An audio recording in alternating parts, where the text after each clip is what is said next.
And following reaction to the President's assent to the Electoral Act Amendment Bill, spokesperson for the Coalition of United Political Parties, IKENGA, UGOCHINYERE, says the signing of the Amendment Electoral Act by President Buhari is the best to happen to the nation's electoral system.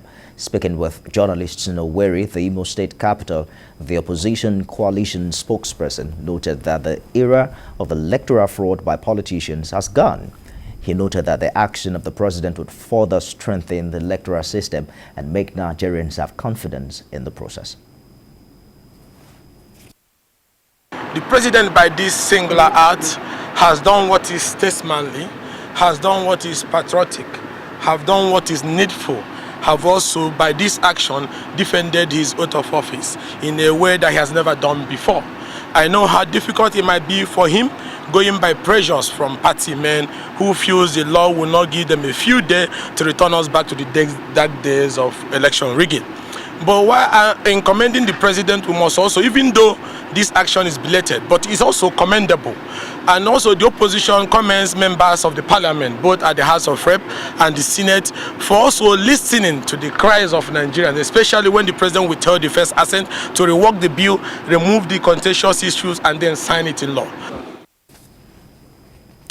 And now let's bring you reports from the courts where Chukwudimeme Onwuamadike, alias Evans, as well as his accomplices Uche Amadi and Okwuchukwu Nwachukwu will be spending the rest of their lives in jail. This is happening on the day Justice Hakeem Oshodi of the Lagos State High Court in Ikeja handed down a sentence of life imprisonment on them. The judge convicted the three men after finding that the state government provided overwhelming evidence to prove its case against them.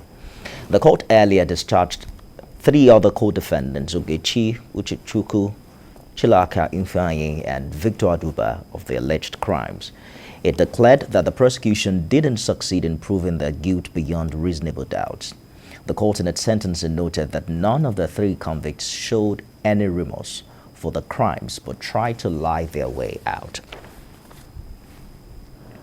He still has some pending cases which we believe that at the end of the day, justice will prevail, as justice prevailed this afternoon to the eyes of the world. Everybody saw what happened, and the facts are the same almost in all the cases. And we hope at the end of the trial as well, the outcome will be the same with what we just witnessed this afternoon. I was representing the second and the third at some point, but when I looked at the dynamics of the case, I saw that there would be some conflict of interest. So I decided to drop the husband and go for the wife. With respect to what you said, it was an allegation that she was the one cooking for them. But what matters in law is not as much as what you can say, but what you can prove. As the court has come to a conclusion that there is no iota of evidence linking her to neither the kidnapping or the conspiracy. And we are glad that at least the innocent person has been set free.